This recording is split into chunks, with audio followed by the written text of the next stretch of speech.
नमस्कार।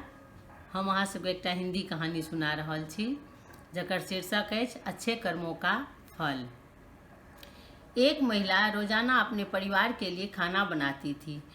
वह उसमें से एक रोटी निकालकर बाहर खिड़की पे रख देती थी।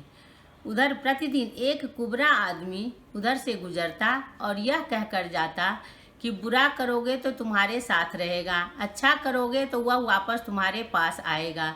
यह कहते हुए वह रोटी लेकर चला जाता था। एक दिन वह महिला सोचने लगी कि पता नहीं यह कुबरा क्या बड़बड़ाता रहता है और इससे मैं कैसे छुटकारा पाऊं। वह उससे छुटकारा पाने के विषय में सोचने लगी।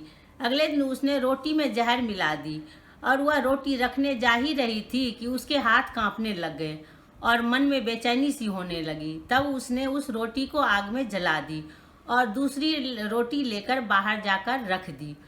फिर वो कुबरा आदमी आया और यही कहता हुआ कि बुरा करोगे तो तुम्हारे साथ रहेगा, अच्छा करोगे तो वापस तुम्हारे पास आएगा, यह कहता हुआ रोटी लेकर चला गया। उस महिला का एक बेटा बाहर रहता था।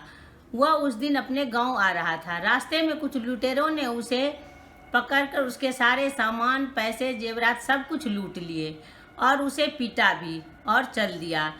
वह किसी तरह फटे कपड़ों में जैसे तैसे करके वह सड़क पर आया। भूख के मारे उससे चला भी नहीं जा रहा था, फिर भी वह किसी तरह सड़क पर आया। वहाँ उसने एक कुबरे आदमी को देखा। वह उसके पास जाकर बैठ गया और उसे आप बीती सुनाई। तब उस कुबरे आदमी ने उसे एक रोटी दी और बोला कि यह रोटी खा लो, तुम्हें भूख भी लग रही है। तब उस आदमी ने वह रोटी खाई और पानी पिया, जिससे कि उसके शरीर में थोड़ी सी जान आ गई। फिर वह उठकर अपने घर की ओर चल दिया। जब वह अपने घर के दरवाजे पर पहुंचा तो घंटी बजाई। तो उसकी माँ ने दरवाज़ा खोला और सामने अपने बेटे को इस हालत में देखकर घबरा गई। फिर उसने बेटे को अंदर लिया। तब बेटा ने उससे अपनी सारी कहानी सुनाई और कहा कि माँ, मुझे रास्ते में एक कुबरा आदमी मिला था, उसने मुझे एक रोटी खिलाई। यह बात सुनकर उसके औरत को बड़ा महसूस हुआ। उसने मन ही मन सोचा, हे भगवान, अगर मैं आज जहर वाली रोटी रख देती तो वही रोटी मेरा बेटा खाता और मेरा बेटा मर जाता।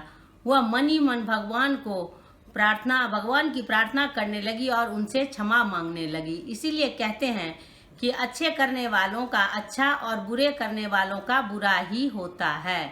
धन्यवाद।